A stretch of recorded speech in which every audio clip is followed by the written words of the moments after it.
It's my song! Let's sing it! It's gonna be fucking awesome! Come on! It's gonna be fucking awesome! You know the words! It's gonna be fucking awesome! That's it! Sing! It's gonna be fucking awesome! Yeah! Hello and welcome to another fucking fabulous episode of both Coolest Geek Alive and Everything They Don't Want You to Know. For those of you who don't listen to Coolest Geek Alive but listen to Everything They Don't Want You to Know, Coolest Geek Alive is my weekly or twice weekly geek culture show where I talk about just basically my feelings as a writer and a producer on the things that are being written and produced in Hollywood by Hollywood at the moment, which generally are terrible.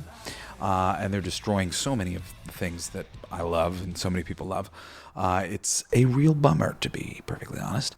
And then you've got, for those of you who listen to Coolest Geek Alive but don't listen to Everything They Don't Want You to Know, ooh, bless me.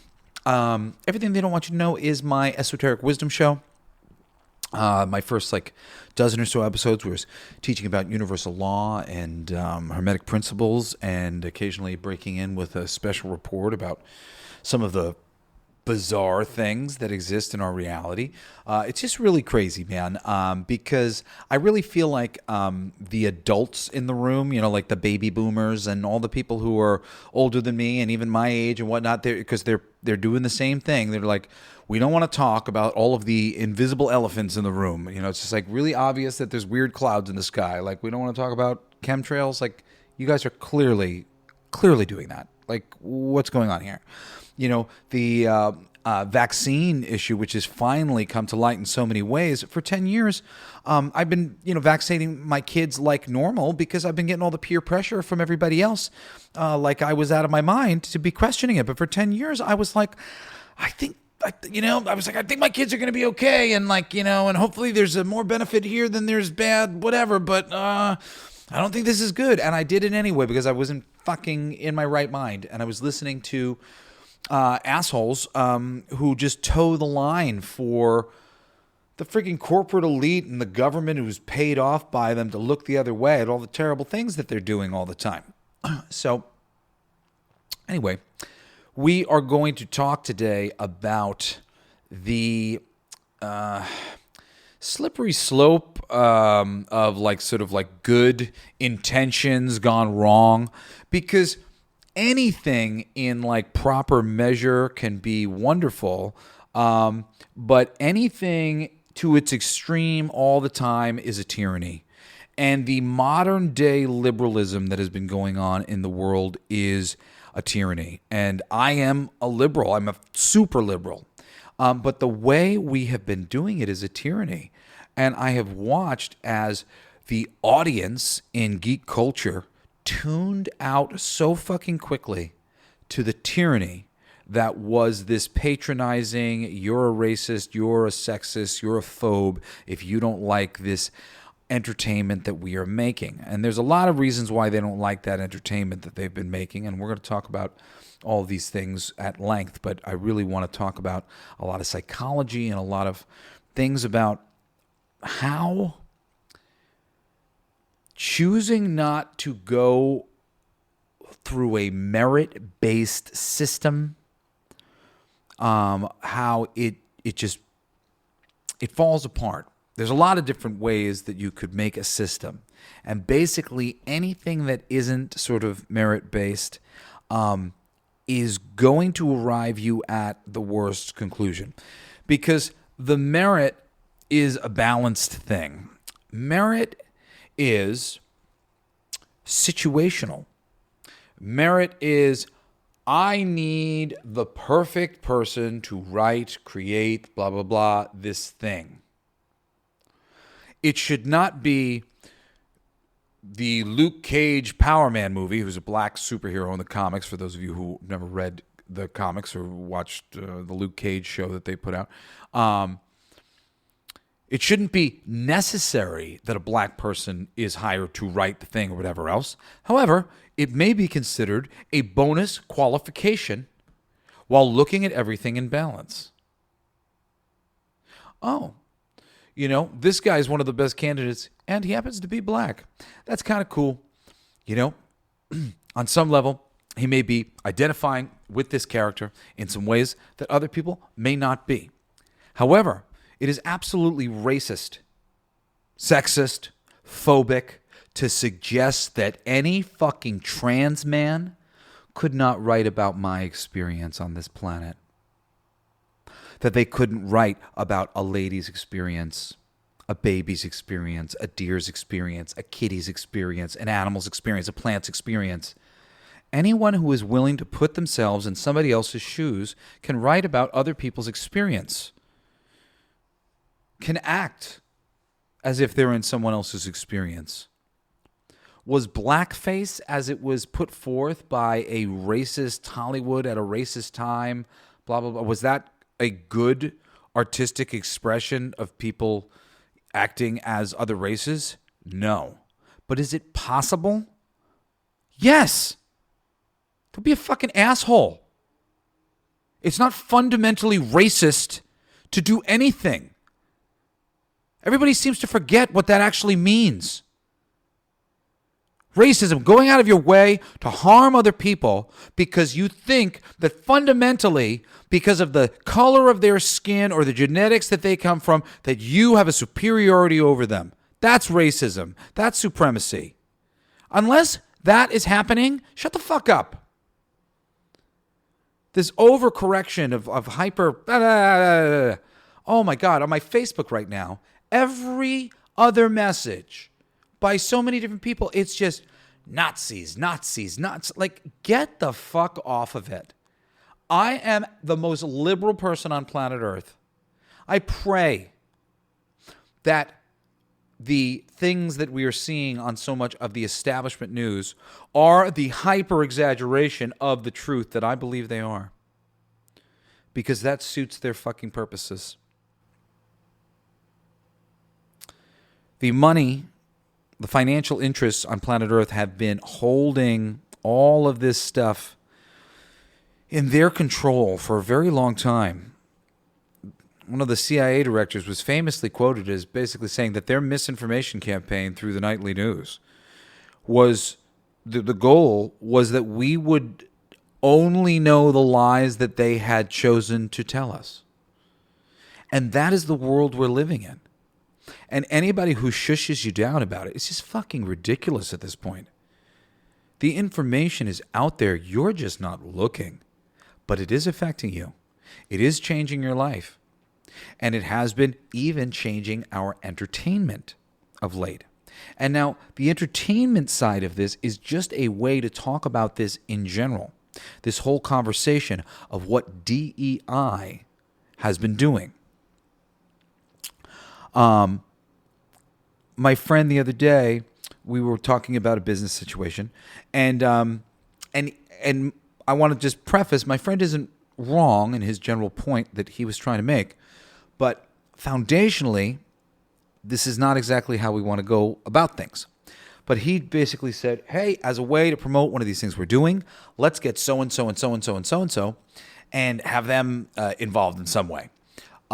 Because they are, they have a big audience and they have a big name, and their name will get, will help promote the project. And I said, I hate that. I said, that's like the same thing that like the D.E.I. just screws everything up. Because if we're looking at that, then we're not looking at the fundamentals of the whole thing. And the fundamentals of any operation should be, is it great? And some of these people that were being mentioned, I don't find them to be great. And I was sort of going, and of course, ultimately, there's other ways to approach things, and and there was like a good medium, because I do like some of these people, and I don't mind promoting people that I like and I believe are good people, and and there are positive ways. And I was like, well, what if we did something like this with them, because that gives us an opportunity to talk about something that I really like about them, and that's the thing, you find your way to the right answer, you find your way to a balanced answer. The same way I would approach it if I was presented with all of these DEI initiatives. Now, it is not that there's anything fundamentally wrong with diversity, inclusion, and was it DEI, equity? The equity one gets a little tricky and a little weird. I think we all have been suffering under a tyrannical system here on planet Earth for quite a long time. I feel like the equity really goes around pretty quickly that we all deserve, and the putting that debate up to conversation is just rather stupid, because I think everybody has a stake in whether or not they deserve some equity in having to deal with a tyrannical system that taxes us ridiculously. And, when we get married and get divorced, we get fucking stricken by this system in one way or another. And we watch our friends and our family get stricken by the medical system and whatever else. And we have to get together on Facebook and do a fundraiser for fires and for other people, for victims, because people are not being taken care of by this system that's taking all of our money and putting stress on us, taking so much money out of our bank account. Everybody, it's like, they're like, follow the science. Like, if this is where the science leads, we need to abandon this science immediately. Please, open up all the books. Go look at all the statistics on how fucking healthy everybody is right now. They're not. We're not. We are the sickest we've ever been. The science has been fundamentally corrupted in such a way you can't even begin to understand. And once you do start to understand, you start to understand that there are considerations in sort of the way we're looking at reality that are not being taken into consideration at all in the way we have been ordered to fundamentally do all science. A lot of them.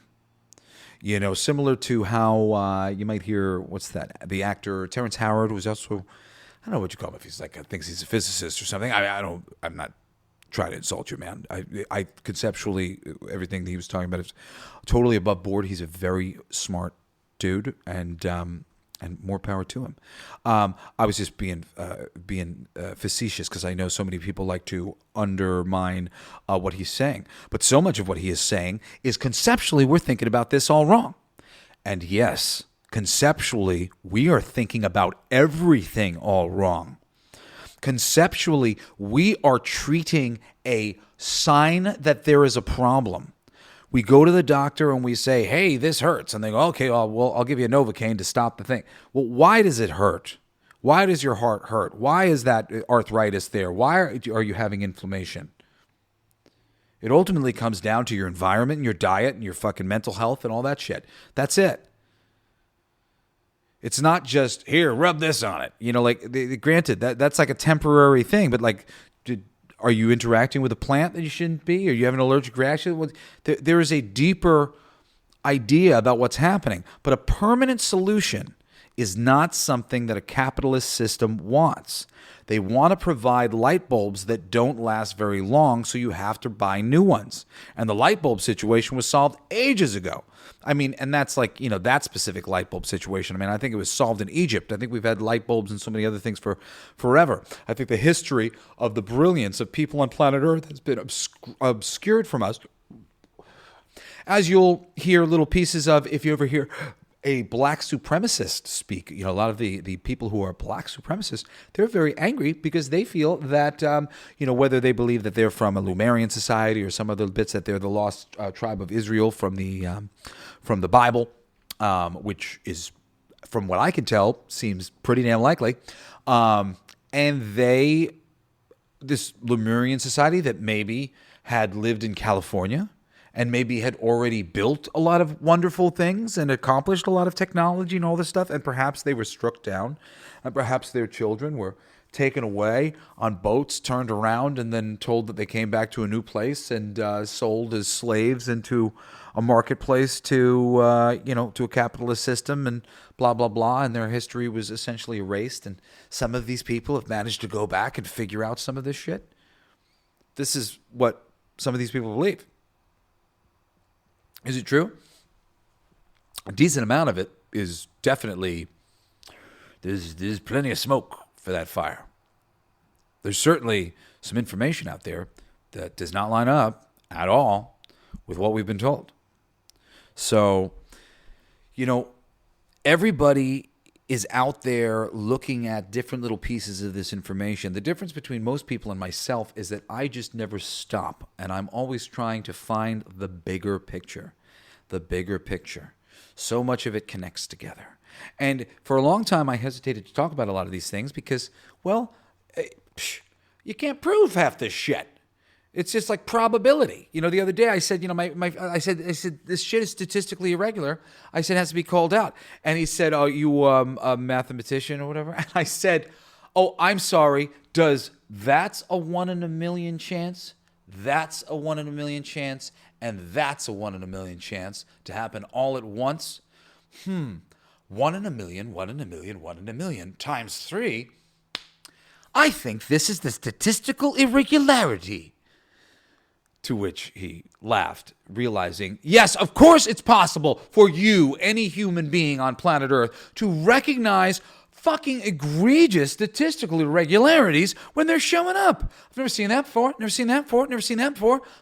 All this shit happened at once, and it doesn't seem normal. And there's so much deeper than that.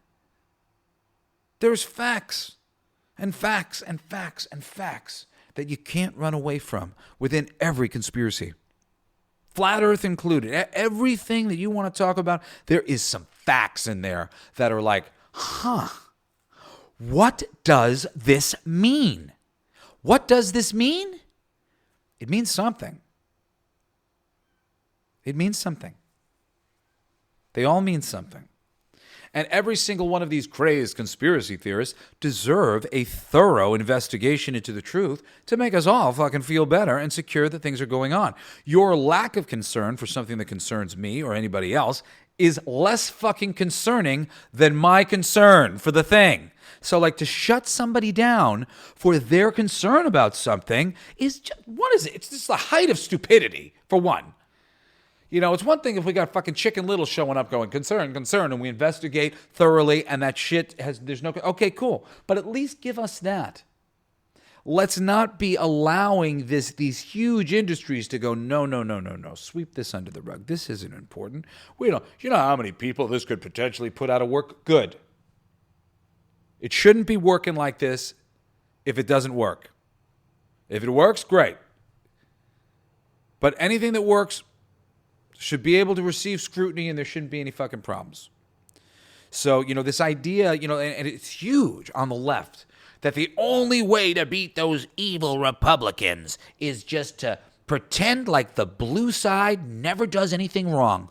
Dude, the blue side does shit wrong. And I was on that side for so long, and they were embarrassing me. Hillary Clinton was embarrassing me. That bitch is a criminal. Holy shit, her husband's a criminal.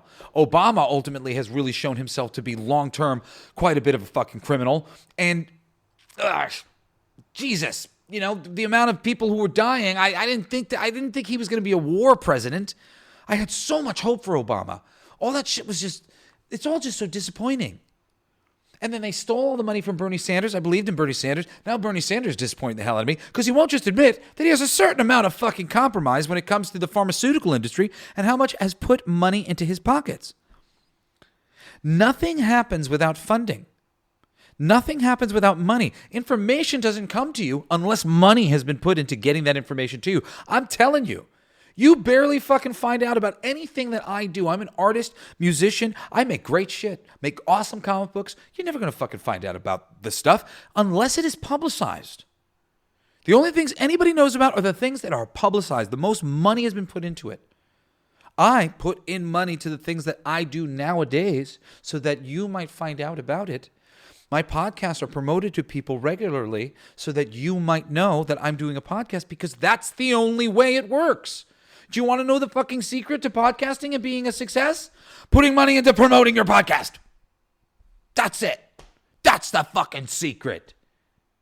Assholes who promote their podcasts find that there are other assholes who fucking like what they have to say. If you're good and you have something to say, you might be like me. I've been having some decent success with it. And I've learned making comics, making music, making everything, promoting. You got to put money. You got to put money into the message. Now, A bunch of years ago, one of these guys was recorded at like the Davos meeting of the businesses. And he was talking about how, and this is somebody representing the major companies that sort of control everything. Not sort of, they do. They control everything. Vanguard, and what are some? State Street and BlackRock. These are three of the most major corporations on planet Earth. And they ultimately have created this monopolistic system through the stock market and everything, and recent things that they've done where they get to just be kingmakers at all times. None of their businesses can fail. They can use one to prop up another. It's just like it's such an incestuous system. It doesn't work in any sort of honorable capacity. The whole stock market, financial system, everything that we have, it is so manipulatable. It's designed to be basically impenetrable to the normal person, to anybody who doesn't know anything about finance, so that we're just like, oh, I leave that to people who know better things, so that they can do whatever the fuck they want. And it's just this like piggy bank, that they're betting on us, and they're betting on our farms, and they're betting on our businesses. It's just a freaking casino. It's lame as fuck. We need to abolish the whole damn thing. The whole thing needs to go. There shouldn't be any amount of gambling on the backs of people's efforts to make this world a better place. We don't need that. That's just so that some people can leave the casino really happy. But what ultimately happens to the rest of the world is most people leave the casino really screwed over.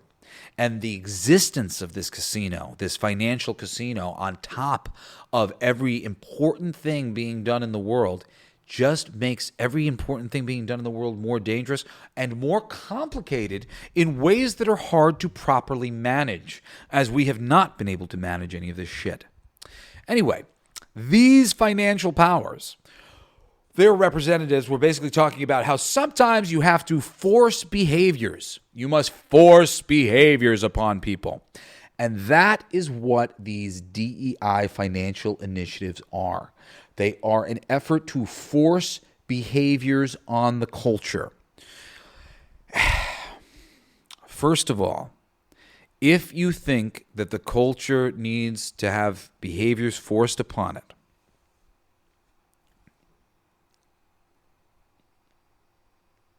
I challenge you to look at yourself and think truly, where have you grown the most and the fastest? Was it when you were forced, or was it when you were encouraged the right ways, to make the right choices, to do the right things, and put yourself out there in the right way? Was it those moments that drove you forward the most, or was it when tyranny was forced upon you? And I know some of you out there have had some, drug rehabilitations, taken off your hands on your behalf. And that's great if you felt like that was a blessing. And sometimes somebody is looking for somebody to do that. But in general, violating people's free will is not the way. There's a wonderful, I hate boiling people down to their fucking races. It's so aggravating. I don't view myself as a white man. I think that's ridiculous. But there's a black man. And I used to remember his name. I just haven't thought about him in a moment, so his name slipped in my mind. But I respect him. I respect him so much. I respect him more than most people on planet Earth, because he was going out and putting himself together with these Klansmen, these Ku Klux Klansmen, and he was ultimately befriending these men and had a growing collection of hoods. When I'm out there challenging the way that we do things, it's because I want to do things like him. Don't you want to do things like him? Fucking A, man. That's cool. Going into a place with people who hate you for no good reason. You're just barking up the wrong tree. And you are going to behave so magnificently as to change their mind about everything that they think about black people in general through one person having a great effect on them, a powerful effect on them. That's it, man. That's how it should be. The influence of the right person opening you up to the idea that there could be more, there could be better. I was in high school and somebody said that Jesus said to turn the other cheek instead of eye for an eye. I had heard eye for two eyes was an even better solution to that. And that's what I thought. And I had never been told this turn the other cheek thing before. I was a teenager. And I remember hearing that and thinking, it would take an awful lot of strength for me to be insulted and to just turn the other cheek and walk away to insult? Doesn't insult need to be defended? And I said, Jesus said that? And they said, yeah, man. Everybody knows Jesus said that. And I said, because I had weird feelings about Jesus, because when I saw Jesus hung up on the cross with the thorns around his head in this state of suffering, really felt like they were using Jesus to like make me, I don't know, like, do what we say or else this is going to happen to you. And I didn't like that at all. And I was like, screw your religion, and I don't believe in any of this shit. If you have to frighten me to get me to do what you want, then like what you want probably isn't, there's something wrong there. And, I would go on to come to my own spirituality, which I think is actually really pretty universal. I think all of us who really feel as though that we've connected to something important, whether it's God or it's Allah or whatever, I think we're all connecting ultimately to the same thing, through this same matrix, and it's very much the same journey. So, I have come around to that thing, but I was very close to that, this idea. So I'm going to bring this to this idea of forcing behaviors. It's not the way. It's not the way. You bring people to your side. You give people a chance to understand you, to love you. You find common ground with people. You don't focus on the ground that you don't share. It's like there's so... Like when we focus on the issue of abortion, I mean, think about it like this.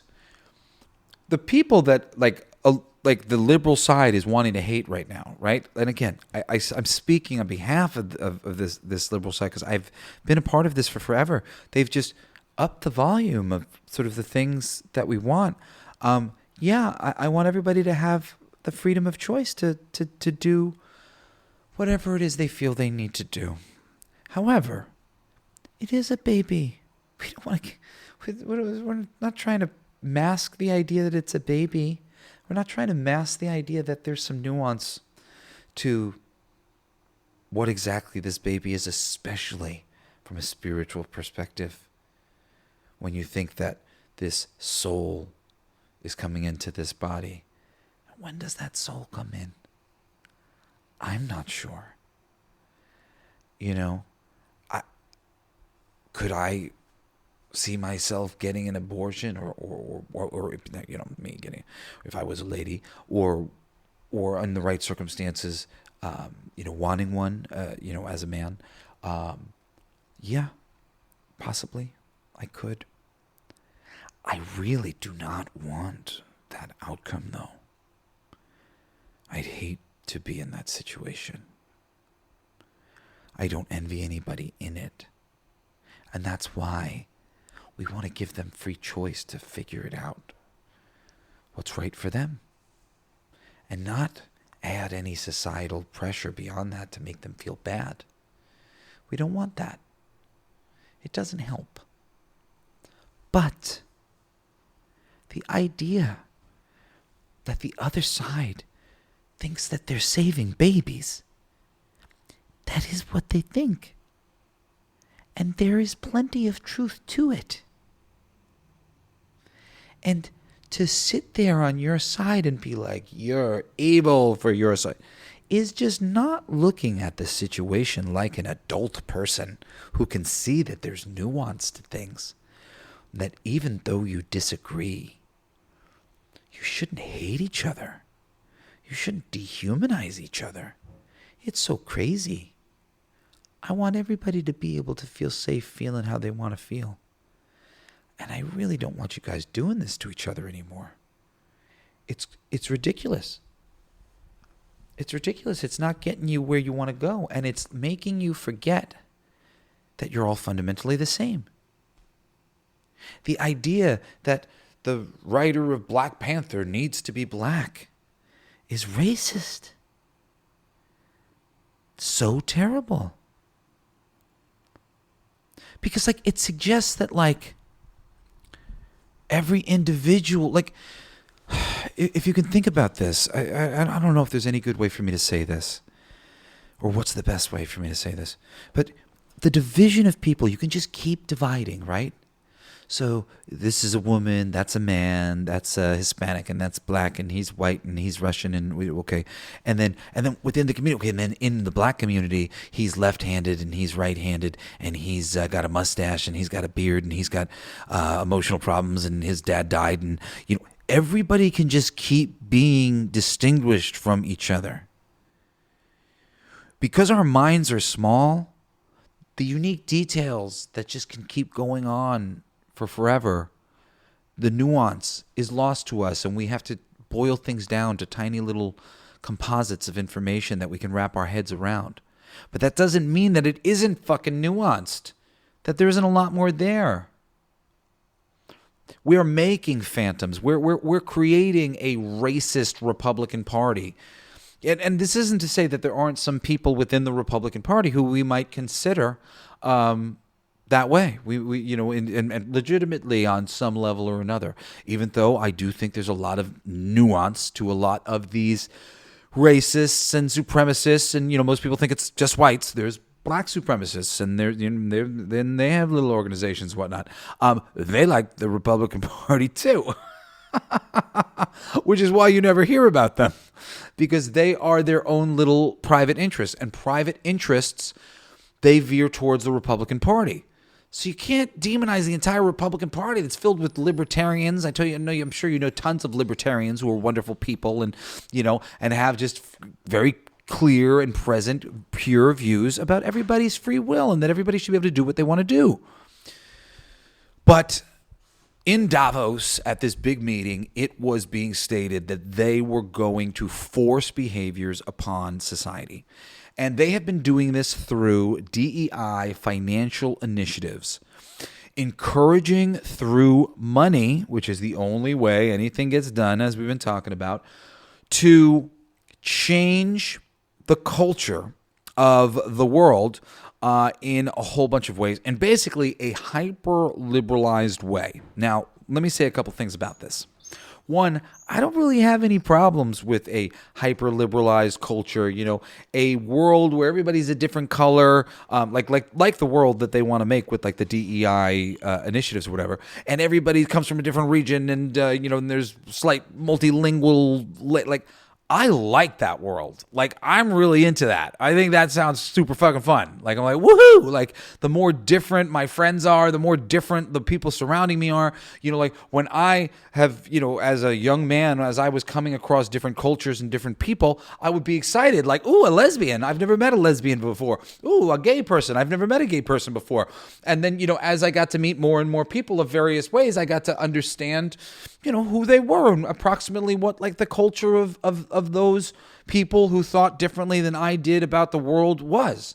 And that's how I excitedly grew my knowledge about people and about the world. Like, I like that. I like that. Okay? So just right off the bat, I like that.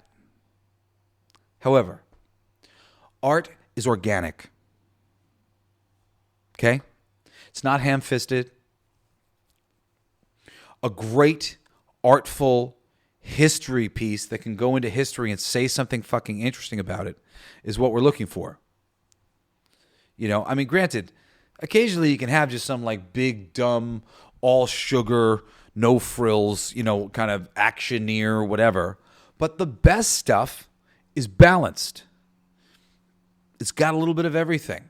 You know, The Princess Bride is my favorite movie of all time. It's got action. It's got humor. It's got heart. It's got soul. It's got, intrigue. And, you know, there's really a lot of wonderful things to say about, The Princess Bride as a real balanced piece of art. And the best films, Braveheart is another really balanced piece of art. There's a lot of great humor in there, even though it's this, war epic. History piece or whatever.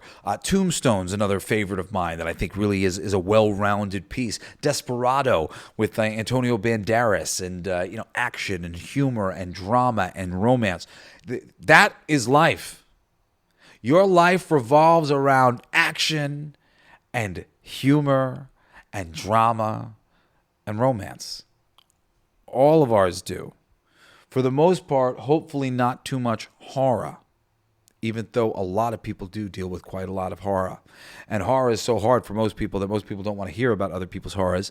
And, and people end up getting sent to insane asylums instead of, investigations going down on the people that apparently hurt them, wearing masks at some giant building or whatever, and various other things that might go on planet Earth where, I had this telling a law enforcement official the other day about this thing that I saw that was legit as far as I could see, and they basically said, the first thing they said was probably a prank, and it did not seem like a fucking prank to me. And what it really made me think was, holy shit, does shit like this get covered up so often by the elite that the police have gotten used to the idea that something of this magnitude that I was trying to show them could be a fucking prank? Like, the people just have fucking time and energy to put into a prank?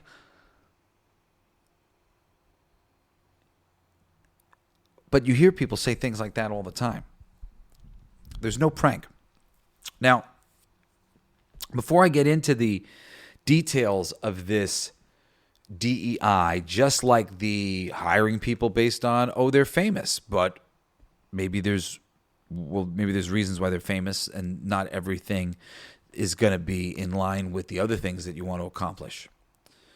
So, however, getting the perfect person tends to mean, they're famous and they're good and they're like, So often there is a more perfect answer in any given situation. And if you think about it, you might find that like, I'm trying to force an answer that isn't really there. And you never want to do that. You want to get the choice of the most merit, the highest merit choice. And the highest merit individual doesn't just mean like they're in freaking secret societies and whatever. Theoretically speaking, in a highest merit scenario, you will naturally arrive at a mix of races and sexes and sexualities. It will naturally happen. You don't have to force it to happen. And I'll tell you this, my best friend Aaron Sparrow, working in comics for many, many years, Aaron has been able to cultivate a team that I took over as in my production company in the early places that, of all the books that we've been making, that is completely diverse. Starting with our book's designer, Erica Tariquez, who, again, I hate boiling people down to their sexuality, not their sexuality, their sex and their race, but Erica is Hispanic, and I think Erica may be mixed, actually. She may be Indian and Hispanic, and female. It's like hasn't come up naturally, whatever. But I know other things about her because we're friends. And Erica's awesome. She's great. We've worked together, for years. And Erica's one of these wonderful, sweet utility people too. Where like if I need something, as a friend, she'll jump in and help us out. Me and Aaron, because she's a great person. She does great work. She knows that we're good people and we do great work. And we found each other and we're really happy to work with each other. And those are the people that you really want to find in the business. Meanwhile, too, there's people like Andrew Dahlhaus, who's gone on to do tons of other coloring for DC right now. I think he does a lot for DC. Andrew Dahlhaus is, again, I think mixed. Andrew maybe black and maybe Muslim. I'm not sure. I mean, you don't fucking ask these people these questions. It doesn't matter. I don't give a shit. I don't give a shit what he is. So we haven't asked him. He's a great colorist. That's what he is. He's a great fucking colorist. And whenever I do a book, I go, okay, can I afford to hire Andrew? Because he's the best man for the damn job. And I hire Andrew. I don't fucking think anything about what color he is. And I hate having this stupid conversation. D.C. Hopkins is a white guy who's great, happens to be a really great letterer who's worked on a bunch of our books. Do you know why D.C. Hopkins, the white guy, works on my book? Because Darren Bennett has a company called And World Design. And Darren Bennett is black, but Darren isn't racist, and he knows that D.C. Hopkins is a great fucking letterer. And he hired D.C. He didn't need to hire all black men to change the road of society. D.C. Hopkins, he met him at a convention, and D.C. was great. He said, oh, wow, D.C.'s really cool, man. Yeah, you want to come work for my company? That'd be cool. And D.C. works for him. And then when I said, hey, I'm doing this thing, he said, I got this guy D.C., and he likes to do funky stuff. He's really enthusiastic. I want to put him on this book. And DC was great. He came in and he did King of Kings. And King of Kings had all sorts of different complicated word balloons and all this stuff. And my black lettering manager, he said, I don't feel up for this job, but you know who I think would really feel enthusiastic about this? DC Hopkins. Let me get him for the job. So, that is how it should be. And this mix of things, this just happens naturally. Me and Aaron are white. I'm sorry. But I'm Jewish by blood. I'm Ashkenazi. He's raised Catholic, And I'm really, I'm some weird spiritualist or whatever. But we are all different, even there. If you just go a little bit deeper, and I don't know about DC. I never asked him. Is he Jewish? Is he Amish? Who fucking knows? White person. Oh my God. What a fucking, that's like racist. When it gets boiled down like that and we're forced to have a conversation like that, especially because black, what does that mean? There's so many different types of black people, not like types of black people, like some sort of like racist way of meaning that. I mean, the black people come from so many different places. There are black people from France. It's just because you think what a black person is because the fucking TV keeps trying to sell you the same thing because they think you're stupid. And trust me, like Hollywood entertainment, they think you're stupid. They're always trying to boil everything down in these really simple ways that are very fundamentally racist, fundamentally sexist, fundamentally phobic, and all this other shit. Which is why when they're asked to do something like DEI, diversity and inclusion and equity, they fuck it up. Now, I was saying earlier, like, if I was given this assignment, I could do this in a way that would satisfy people. It wouldn't feel so ham-fisted. It would be done better. But the major problem about what is happening here, what is happening with all of these scenarios is you're getting people who are not passionate about their job. They're passionate about something else. And I'm going to talk to you about the geek culture, the entertainment landscape first, because I am this super liberal guy. And when I saw this situation, I said, well, I'm a talented writer, and I believe I will keep getting work, as I have kept getting work. And some of my work hasn't come out over the years. Like I've done things that, like for companies that just haven't been ready to release them or whatever, but they have like scripts fucking built up for me writing, and some of the things have come out. But I've been working basically as consistently as I've ever been working as a writer because I do a lot of other things, and I haven't necessarily gotten pulled into the mainstream in a really consistent fashion yet. So I've been just, a few projects a year, every year, and some of them independent now as well additionally, but I've been working consistently, whatever. So it has not changed my my career really in any negative way. Like I made some of the best money that I've made as a writer in comics, actually like the best money that I've made in comics just last year. Or actually, no, it was a year ago now, almost 2 years ago. But just recently, one of my most recent gigs, I was really, really good. And the gig after that, I wasn't getting paid as much because I owned some of the things. So, it's really been good. I haven't felt like I've been stricken by any of these things in any way. But the reality for a lot of people has been that their livelihood has been stricken. And I will say that in voiceovers and hosting, I don't believe that is true. I do believe that my livelihood has been stricken by the DEI initiative. I do believe that it has directly affected me. In comics, less so. But also it's just sort of, I wasn't pursuing Marvel. I wasn't pursuing DC. I've just been doing other things, and these places didn't necessarily need me to be a white person to do the job. They needed somebody who was very good at doing the job, and I'm good at doing the job.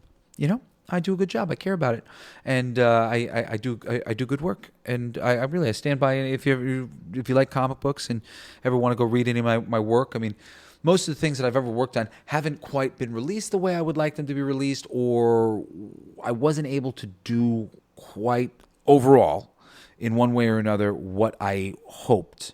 But I'm still proud of everything, and I think everything stands within different tiers of quality, just from factors of reality, but are all really solid pieces of work that I think the writing is consistent and worth your time. So if you ever want to go check it out, you check it out. So and I do believe that that quality, like, it'll happen, but there's a squeeze. In voiceover, it's much harder for me to be able to show people the quality of the work that I can do, because we're not casting people through casting agents anymore. When I got booked as the voice of Pizza Hut, I was the voice of Pizza Hut for 2.5 years. Want more taste? Get America's favorite pizza, Pizza Hut, now online.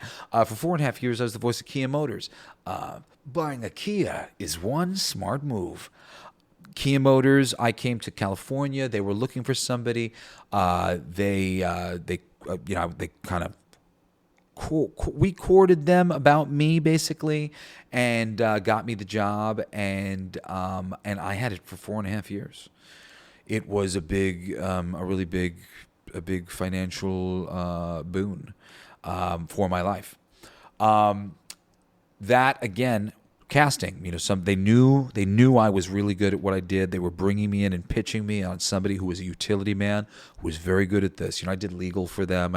I'm very, very versatile in voiceovers. And please don't take any of this as ego, like, at all. I really believe anybody can do anything that I do. The only reason why I'm good at the stuff I do is because I studied my fucking ass off, and I did it a lot. And when you do something a lot and you study a lot and you just understand the thing, at a certain point you kind of can fearlessly ascertain how good you are. And I'm good. I'm good at what I do. And now really next level, because I'm capable of really pulling down divine inspiration. And sometimes my work is really blessed with a divine spirit, and I'm so grateful to it, so please, I'm grateful that I'm good at what I do, and I don't think of it like, ugh, I'm so good and everybody else sucks. I believe anybody can do anything that I do if they put the same amount of time or effort into it. And I believe similarly, at a certain point in time, you'll start to feel a confidence of I'm good at this, I can do this, I feel good about it, and nobody should be held back from saying that, thinking that you feel good about something, you do good at something. Great, good. That shouldn't affect me. It doesn't hurt me that you're good at something. So don't let it affect you. I'm good at something. It's okay. You're good at something too, I'm sure. I'm sure you're good at tons of things. Everybody is. Everybody's talented. Everybody's wonderful. We all have greatness within us. Most of us are just too scared, And I only know that and say that because on so many levels, on different things, I have been scared. I've been scared. I've been scared to face pain for so long. pain. I was just trying to avoid pain. I wouldn't think about it. I didn't want to think about it. If I got into a fight, I wasn't going to feel the pain because, you smash him in his eye and then he's like, oh, my eye. And then he beats you up more. So you don't feel the pain because you feel the pain. That'll just give it an opportunity for more pain. You don't want more pain. I'm going to try to limit this pain by not feeling the pain at all. Just race through the pain. Don't feel the pain.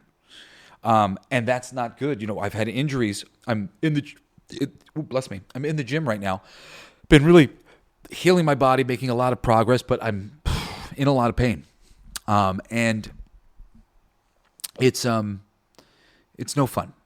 But that's the process. I have to face the pain. I can't just ignore the pain. I'm breaking down my muscles. I'm stretching my scar tissue. I'm stretching all these ligaments and stuff. And these things haven't exactly been stretched in a while. And I kind of didn't work out and didn't do things because I was in pain and I didn't want to be in any more pain. And I was being a pussy about it on some level. And ultimately, as I was healing spiritually, I was realizing I got to be a fucking beast.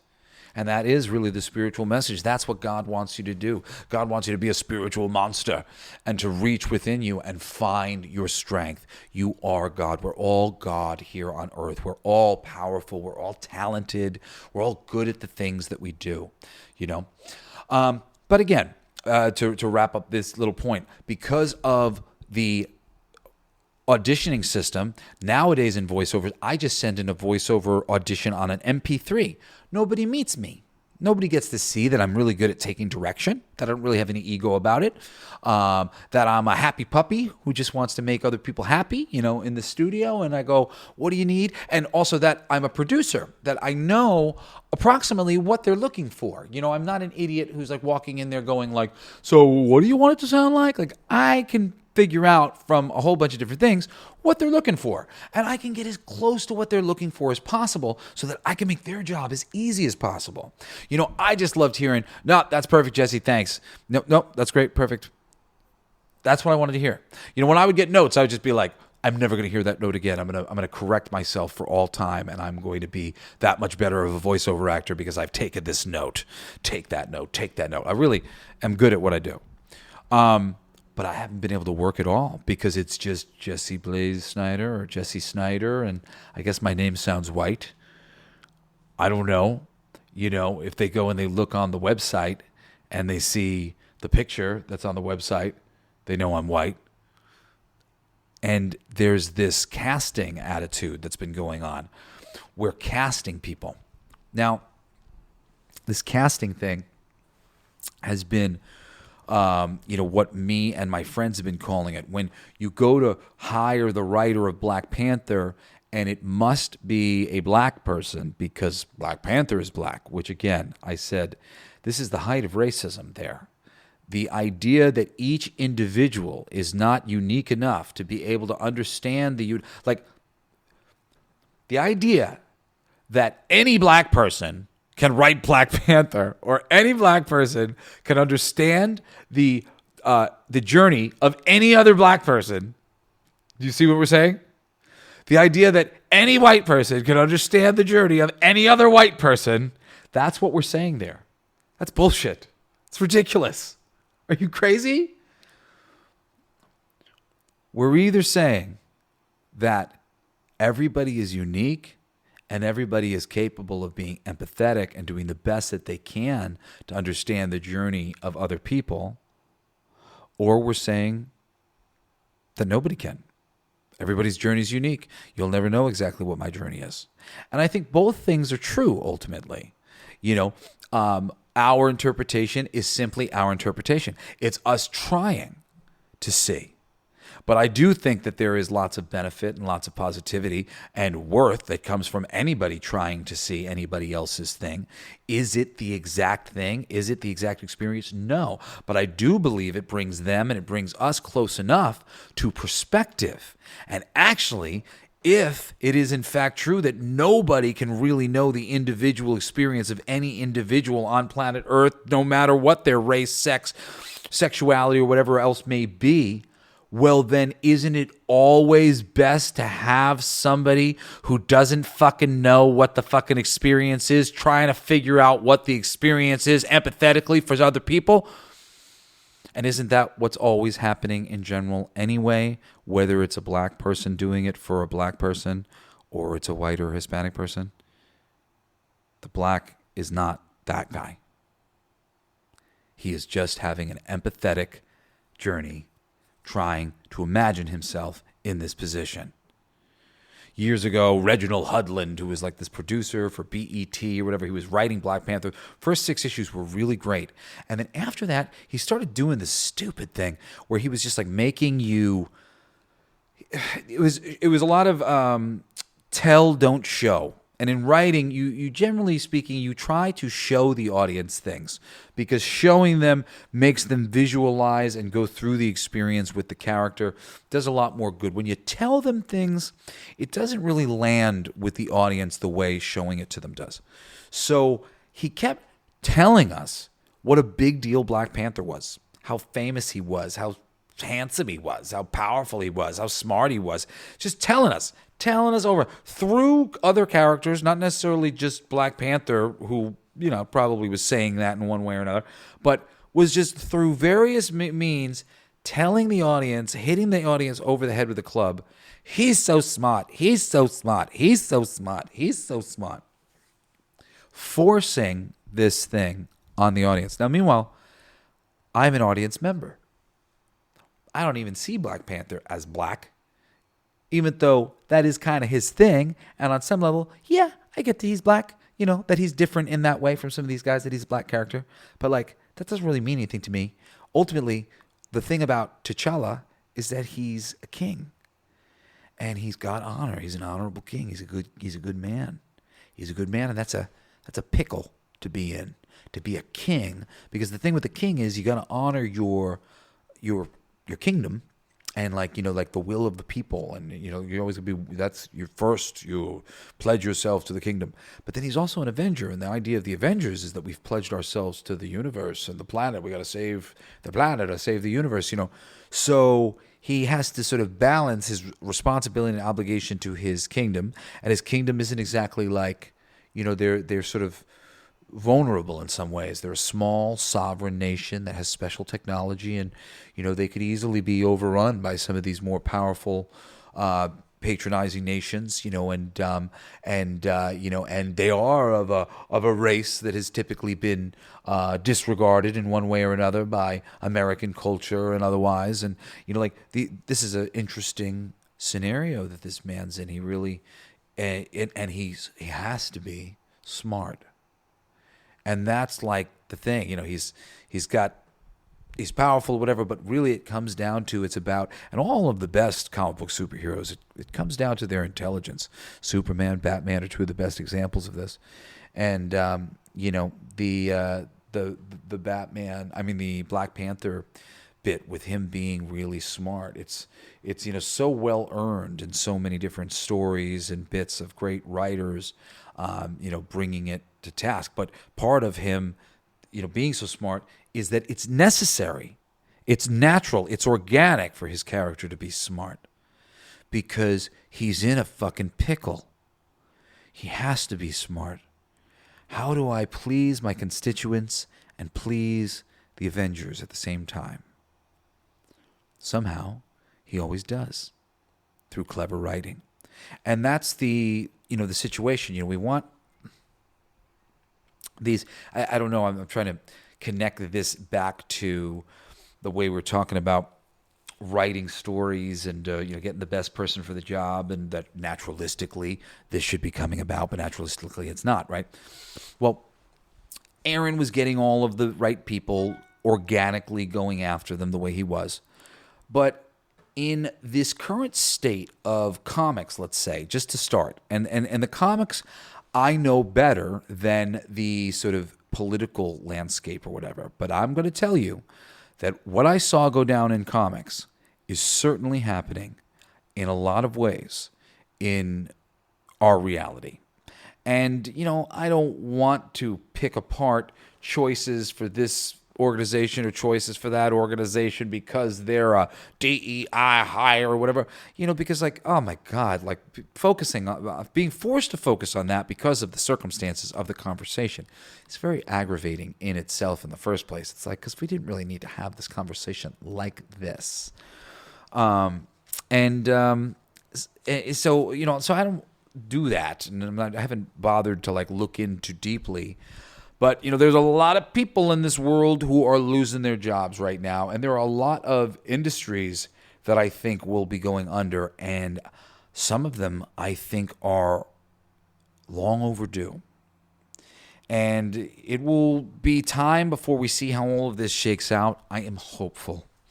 I know if there are lots of people, I have lots of friends who are very nervous about Trump and all these things. I was nervous about Trump for a long time myself.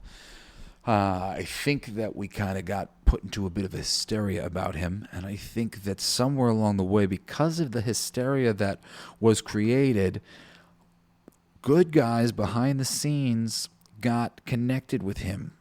And I think there is a decent amount of evidence that some real good things are happening behind the scenes in America. And, next few months, we will see. But there are some positive things going on, along with all of the crazy things I keep hearing. So, I'm reserving my judgment on all this stuff. But I thought it was time to talk about what happens when you start hiring in this DEI way. And, and really I've been kind of talking about like who is not showing up and how it's not necessarily going to be organic, or how it is most organic when you're just going by the merit of the project and the situation. But what is happening now when people are hiring based on the DEI initiatives is all the mistakes that they were making yesterday are just being amplified a bazillion %. Most of the people in these positions of hiring, they aren't the right person for the job. They're not the right person to write the comic book. That's why they're the editor.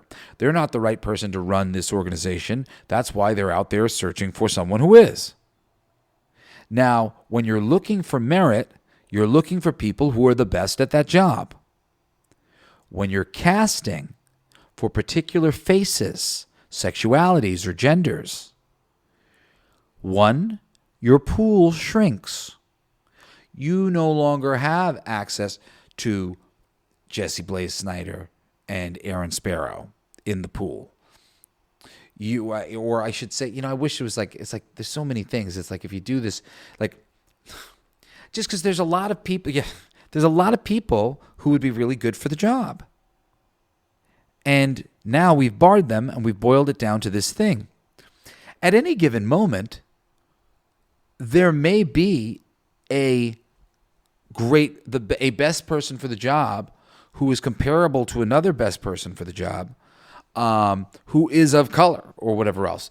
And this is the thing that I'm saying, like, sometimes when you're going on merit, color, sex, gender, it might factor into the decision. But it's based on like a rounded thing.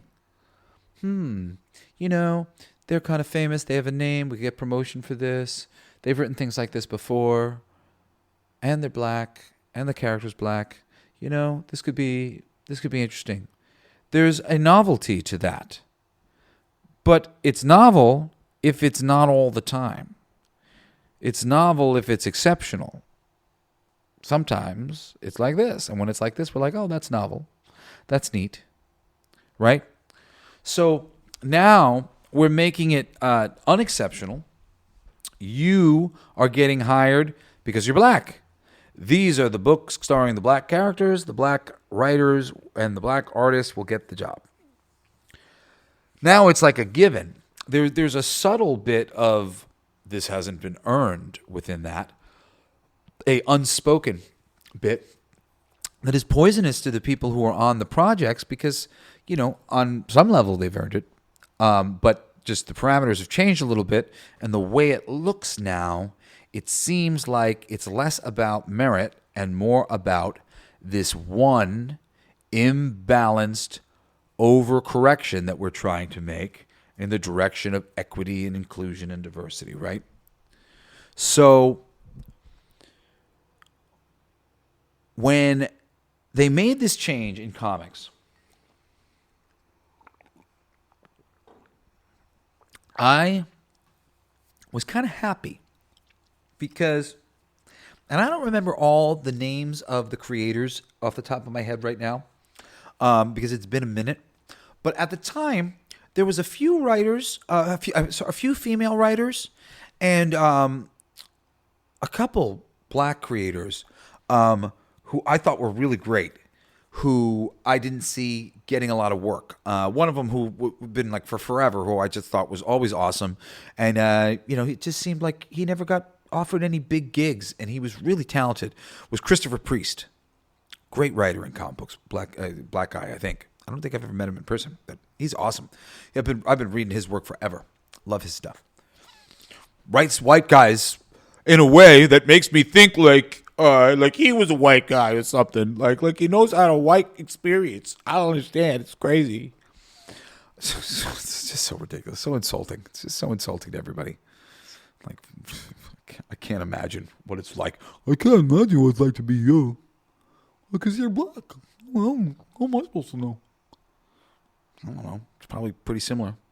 It's so stupid. So Christopher Priest is my best. I love Christopher Priest. And then on the lady front, there's one in particular, Marjorie Liu. Really, really like her work. I don't remember what book it was that I was reading of her. I don't know if she had been brought on to do some of Wolverine or a Daken book. It was more than one book that I was reading. It was like some X-Men related kind of thing, I think, maybe. And for a minute, anything that they put her on, I was reading when I was reading over there. And I was really impressed with her. And really impressed with her, too. And, like, she did have a feminine quality about her work. It flowed. It felt like a woman. It really did. It felt feminine. And I liked it. But it was masculine in the right areas, too, her work. And I thought, well, in this DEI initiative world, perhaps Marjorie Liu, Christopher Priest, and the others of their ilk will finally get the spotlight they deserved. And I, of course, imagined as well, there's probably some really talented black writers like me. I hadn't really been able to break out. I've worked for every company that I've tried to, but I haven't been able to get the sort of time and attention and respect of the industry, to be working on any of their mainline books monthly, month in, month out, for, like a Jeff Johns, or, that's who I wanted to be. I wanted to be one of your utility people, and I trained to be. I had the skills to do that. And I knew that I had the skills to do that, but I hadn't been able to for whatever reason. And I thought, there's got to be black men, women, gays, whatever out there who are going to now blow up. Like also my friend Mark Andreyko, who's a gay writer, whatever else. I'm like, oh, Mark, he's openly gay. I bet, hopefully this will change his life. I mean, I haven't spoken to him directly, but I don't think it's changed his life. At least not from my perspective. He's not on all the big main titles at any of the big two companies, and he's a very talented writer. And he happens to be gay, and he's been out about it. He's never been trying to hide it. So opportunity's been there this whole time. You got a great writer. He gets the characters. He's really good at what he does. Why don't you pump him up, man? You know who they pumped up?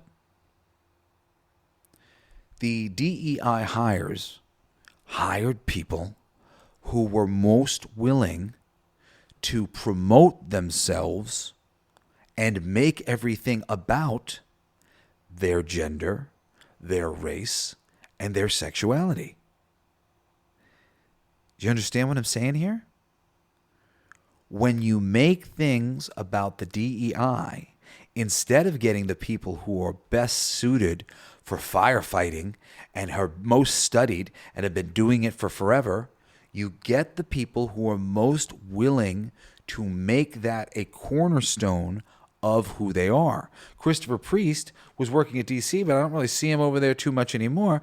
They tried to bring him in to write Cyborg, and basically he said, I'm not going to be your utility black writer writing your black characters. I'll write anybody but that.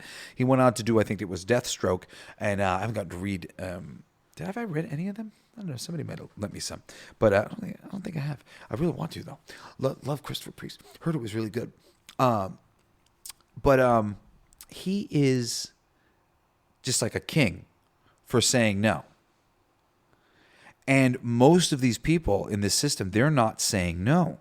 I used to talk about that it was a terrible problem long before this DEI thing, that, like, case in point, the person who was in the licensing department for the Muppets when I was writing Muppet comics for Boom Studios, they didn't get the Muppets at all. They weren't a fucking Muppet fan. Their notes were insane, inept. Like, I mean, hurt the story, hurt the franchise. It was if any Muppet fan, if I sat you down and talked to you at length about like what their contributions to the project were, you would just be like, holy shit, they made it worse at every turn in every conceivable way. And you would be right. They did. And how? Why? How did that person get put in that position? Well, because when somebody said, hey, we got a job, it's the Muppets, people who don't like the Muppets still want a job, still want a promotion. So when this DEI thing happens, there's a similar thing that happens. All of a sudden, you're getting women who have not pursued film for their whole life, haven't pursued screenwriting for their whole life, diving into it because all of a sudden the perception is that it's really easy to break in right now. And then all of a sudden people who, they haven't been busting their ass and earning this. They haven't read Save the Cat a dozen times and Stephen King's on writing and every other fucking book that they can get their hands on, trying to become a great writer who is well-read and diverse in their shit. They just sort of stumbled into it because they were the right person at the right time. They were the droid we're looking for.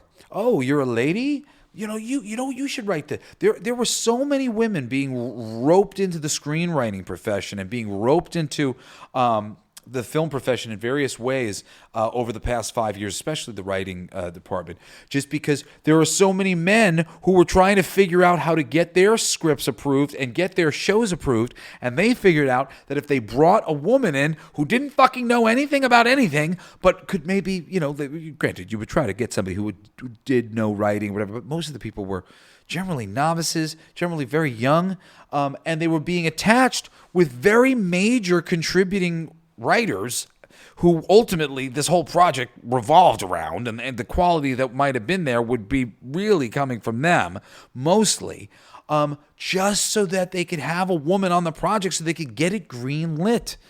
My brother Cody was told to his face only relatively recently, because he was generally kind of sweet about it, that the reason why this project that he was working on at the time never went through, couldn't go through, was because he was a white straight guy, and just that was it. That was the barrier. It's fucking insane. And instead, we get these DEI hires, which is not what you think it is. It's not DEI hire like you're a black who's not good enough for the job and you're just the DEI hire or whatever. Like that's not the energy of it. The DEI hire is you are somebody who is willing to put your blackness as a key point of yourself. Meaning, you're somebody who is willing to divide yourself from all of the other selves. I'm not willing to divide myself from all the other selves. I've talked about before, I'm technically would be considered non-binary. I never felt like a guy. I never felt like a girl either, but I didn't feel like a sex. Felt very... I remember when I read that story or heard that story, X, and I was kind of already like past the point of X. But like, I remember I was like, that's how I felt. X. Yeah, like, I'm here. What's this? It's a penis. Whoa. Not like, yeah, not that like it was my manifest destiny to be a dude. So I could have pitched myself and put myself out into the world as a host who was non-binary, as a writer that was non-binary, I could have played that game. Shit's lame. It's fucking lame. I'm with Christopher Priest. Nah, I'm not going to be your fucking token non-binary writer so I can write your first non-binary character. And like, fuck that shit. I've never felt the need to put my non-binary self into any of these freaking characters. And their sexuality for like a lot of these people, who knows what it is? It's like, that's more like of a private thing. Doesn't really affect too much storytelling and artful thinking and all this stuff. It's not necessary. So, but when you get these other people who haven't studied writing, well, they think it is, because you know what they have studied? They've studied philosophy, and they've studied like fucking race theory, and what is all this fucking stupid shit that they teach in the friggin' colleges now? But like, most of these philosophies and nonsense, like they're all based on nihilist thinking and people who don't believe in God and don't believe that we're connected. And we're connected. You don't have to believe, in like the guy with the beard and shit. It's just, we're a matrix, man. It's just a matrix of consciousness. This is a virtual reality, and we're all connected in it. We're all part of the electrical system, the electrical workings. We're all fundamentally the same thing at our base. And we got to be nice to each other, and we got to think about each other the right way. We got to go about things the right way. We got to be balanced. We can't be pulling ourselves out of the group by making ourselves a white person or a black person or a girl or a boy. Like, I don't think of, even though I'm looking for a girl to have a relationship with, when I have a person that I love, I'm not thinking of them so much as a girl. I'm thinking of them as like my other half and the complement to me in so many different ways. And it's sort of like insulting to boil them down to just a girl. Girl is a part of the thing that I want from them, but it's not just girl. Like, you don't go out into the world looking for a spouse and go, girl. You don't. You go out to the world, girls on the list, if you're straight, and for me, ultimately, though I'm non-binary, I like girls, and I have a more feminine energy. And I tend to like women who have a more strong and masculine energy, or what would be considered strong, and sometimes men who would be like, that's too tough for me or too strong. I like that. I don't want her to be like, bugs. Like, I hate that. Not that I'm like, bugs, but I'm a little softer and I'm creative. So I like somebody who's a complement to me. I think in general, if people understood more about the nature of our sexuality, the nature of the energy of gender, which I did an episode of Everything They Don't Want You to Know on Gender. I recommend go back, watch that. It's on the universal law of gender. And it's very easy to understand sexuality and so much of the sexual dysfunction that's on planet Earth when you really just understand better the nature of our reality, the nature of the two energies of gender. And I highly recommend going to check out that show and checking out all the previous episodes of Everything They Don't Want You to Know. If you're into geek culture stuff, there's tons of great episodes of the Geek Culture show, Coolest Geek Alive. I'm going to try to wrap this show up in a second, but I would just want to really like, I hope I've painted this picture properly today, because like, I love diversity, man. That's the spice of life, dude. Every picture, every room that I'm ever in, like, when I have an office or something, just I layer the walls with different colors and different shading and pictures and sized pictures. And it's just like, it's all different coming at me from every direction. I love the Muppet Show because there's just so much diversity of life on the Muppet Show. I get it. But things have to be natural. They have to come about a natural way. And then when you had all of these ideologically driven characters who were creating all of this IP, these comic book films, all these things, historical things, and they're rewriting the history based on whatever shit that they're feeling, but is not the widely accepted and appreciated view of it that the audience has. I mean, you're completely like losing the plot, and you're taking people out of the story in weird ways. There's a need for great stories, characters, scenarios that give us an opportunity to have natural diversity, inclusion, and equity. The X-Men is a place where this has been done wonderfully for years. And we need more places for that, like the X-Men. Pacific Rim kind of came to mind. Just Idris Elba, he's a general. It's in like the future. So in this future, everything's kind of mixed around a little bit more on planet Earth, and it's international. So there's all these different people from all these different walks of life. I love that one. You know, there's a lot of stories to be written like that to give us proper opportunity to have a natural and organic diversity and inclusion and equity that would be hopeful and optimistic and wonderful and a beautiful blueprint for the future. And there are stories where this diversity and equity and inclusion has happened naturally, where a lot of different group of people has been brought together for one reason or another, and something interesting has happened to them. And those stories can be found.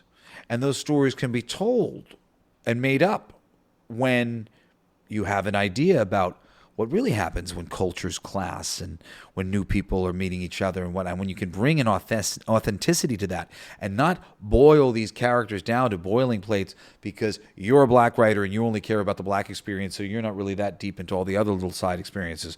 Or you're a Hispanic writer and you only really care about the Hispanic experience, so you're not really into all the other experiences. I mean, the myopic experiences that are being put on display in so many of the like all the superheroes eat fucking stupid foods now. It's like, oh, taquitos, oh, nachos, my favorite food. Like, it's like we got to talk about our sexuality to some crazy degree. We got to talk about our food love. It's like, I don't really know how much of that is going on in regular life, but who wants fucking that mundane regular life in our comic books? What we're looking for is exceptional people attempting every day to be exceptional, get up and do something fucking exceptional. Not exceptional people brought down to a human level in a mundane way. Bring them down to a human level by showing us how much they love their fucking moms, how much they care about their girlfriends and boyfriends when they're in jeopardy. Not how much they care about boning them. It's about how much they care about protecting them that makes us love them. All of this sexuality thing is it's sold the LGBTQ community as a superficial group. And that is bad advertising for a group that I consider myself a part of. I don't like that. I don't like that they're advertising us so poorly to the masses. They're making my group look superficial. And I believe we are a very empathetic and sweet group generally. And I think that the new loud leaders of this movement are just the most awful, self-centered, and aggravating of the group. And, oh, I'm so tortured, pain. It's just all whine and no dine. We just need proactive people going out there, being themselves. It's like, coming out of the closet and everything. It was about being yourself, not being afraid to be yourself. Not about rubbing it in people's faces. Just about being proud of who you were. Not rub it in your face proud. I am proud of who I am, and it's demonstrated in the fact that I am not ashamed to say, I really like this, I really like that. I'm not hiding that I like to dress like this, or I'm not hiding that I like to be this way, or think it like this, or do this, that, because this is who I am. It's not I'm going to get you for all the years of oppression. It's not reverse racism, reverse hazing. It's personal power. Every cool member of the LGBT community that I've ever met had that. Personal power. Everyone who was not cool, that was the thing they were missing. Personal power. We've let those who do not feel that they have personal power take control of the conversation. And I think it's been really poisonous to everybody. And not doing any favors to the LGBT community.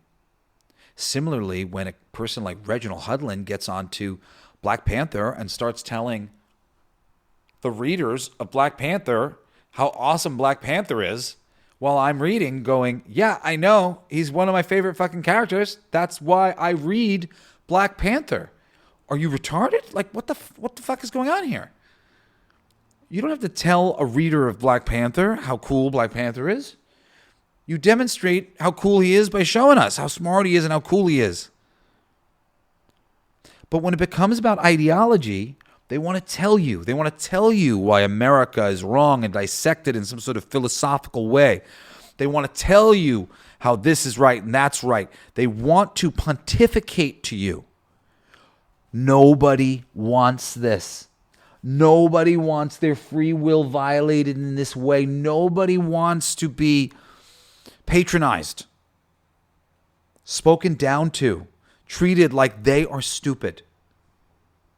Across the board, all of these initiatives in the DEI world and the benefit, we wouldn't need them in a better system.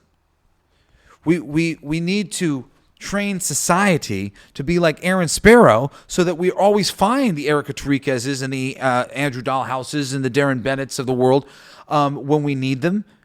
And they're not being trained like that. You know, the proper correction is, hey guys, make sure you're going out into the places that you don't normally go and make sure it's not just an all white all the time show. Go out there and see, is there anybody that we're missing who could make this thing better? It doesn't necessarily mean you're going to get people from there, but be open to it. Aaron's open to it. There was no closed doors for him as far as sex, as far as sexuality, as far as race. Anybody who came and was enthusiastic and did good work and seemed like they could be reliable, and he would give them an opportunity. And if they prove themselves to be, well, there you go. They're on part of the team Aaron Sparrow. And like I said, we've been using some of these people for like 20 years now. And that's it. That's what happens. When there are good old boy clubs and white clubs, and there are in plenty of industries and plenty of things, and those things do need to be taken apart. But this DEI situation, it overcorrects things in this way, as we've seen, where you got these ideologues who are then trying to overcorrect in the way that they're writing everything, the way that they're focused. They're imbalanced in their focus.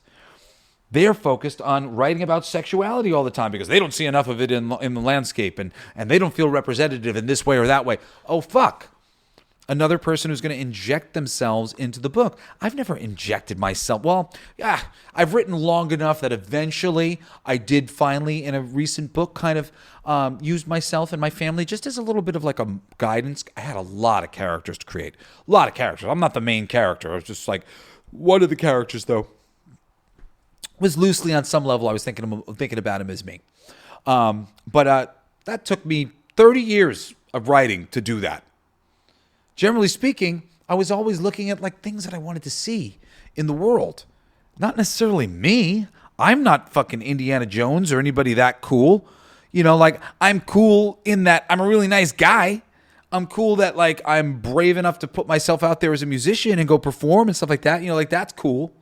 But like, the coolness of machismo or whatever that I'd like to see in a comic book of somebody really putting themselves in dangerous situations regularly for the betterment of mankind, doing some things that, I would sooner avoid and do something that made me happy and was soft and fun to do and made other people happy. But they're actually going out there and fucking whipping people and getting shot and putting themselves in harm's way. That's cool. I want to hear about those people. Why the fuck are you writing about you? Who gives a fuck? Who gives a fuck about that little itty bitty thing? We give a fuck about hearts and souls and struggle and triumph. And the bigger the person that you're writing about going through the struggle, the bigger the triumphs and the more we feel it, the more it matters. All your little weepy, meh, meh, meh. I have tons of weepy, meh, meh things that I've had to get over in my life and have been getting over in my life and continue to get over in my life. But I don't write about them. Not like that. I take them and I amplify them because they are lame and stupid and small and petty and egocentric when you freaking just... And that's what it's all about. All the entertainment, all of these things. And then even the way that we're looking at these things. Then when it goes to government and so many of these things, these people, when you're looking at it through this lens of persecution and oppression, it takes on that light. It is imbalanced in that direction. And so often we're just creating another wrinkle, another speed bump in the process of doing things, of making things happen. And it's all, honestly, just a huge waste of all of our time. So there it is. You know, if you needed a why not DEI, that's your guide, man. That's your guide. So this was just sort of I lost my bag, or rather I got it back, but I had lost my bag when I flew into California this past week, and it took me a couple days to get it. So I didn't have my microphone and I couldn't record the show. And all of a sudden I realized that what I was talking about on the Cool Geek Alive episode that I wanted to do, that it was really just as appropriate for an Everything They Don't Want You to Know episode. So I figured, why not combine them, promote both shows, and hopefully maybe some of the listeners of Everything They Don't Want You to Know will listen to Cool Geek Alive now. On Saturdays, by the way, I usually do a movie or TV show that's fucking awesome, a recent one, or something classic that I love that I don't want people to forget about. So if you want some good recommendations for your entertainment life, I make some really good recommendations. I've got great taste.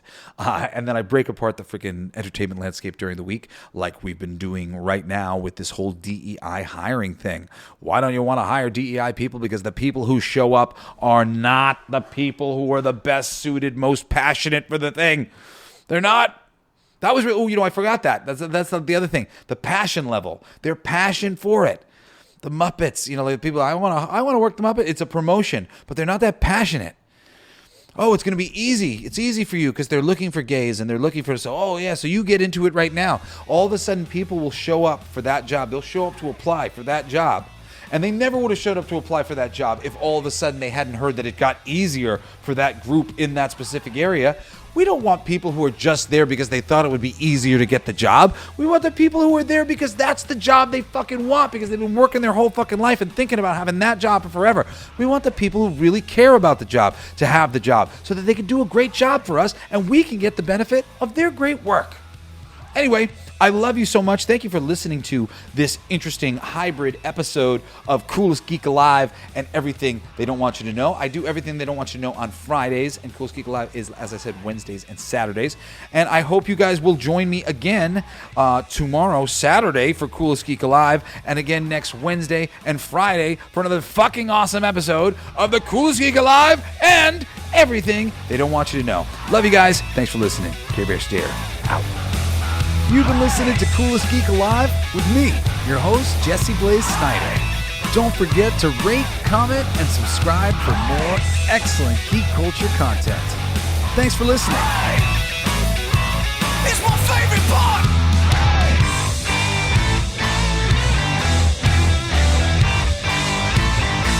Isn't that heavy?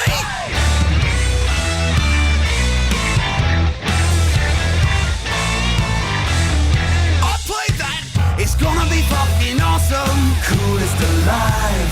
It's gonna be fucking awesome. Stay with your tribe. It's gonna be fucking awesome. Revenge of the Geeks. It's gonna be fucking awesome. Week after weeks. It's gonna be fucking awesome. Laughing with you. It's gonna be fucking awesome. And crying sometimes too. It's gonna be fucking awesome. Spelling it out. It's gonna be fucking awesome. Making you shout.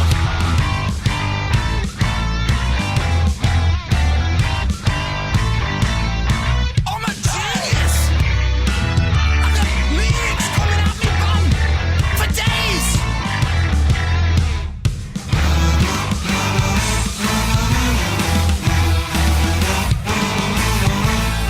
You like that? It's a kazoo solo.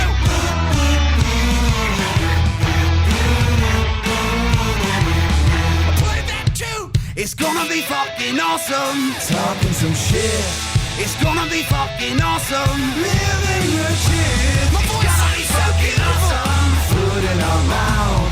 It's gonna be fucking awesome. Get in the mouth. It's gonna be fucking awesome. Tell all your friends. It's gonna be fucking awesome. Call right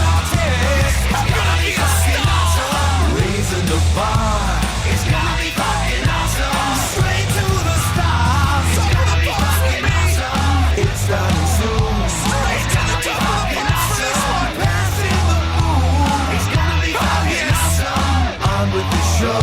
It's gonna be fucking awesome. Ready, set, go. It's gonna be fucking awesome. Fucking awesome. It's gonna be fucking awesome. Just wait. You'll see. You'll all see. You'll all see. The podcast playground. Hooray!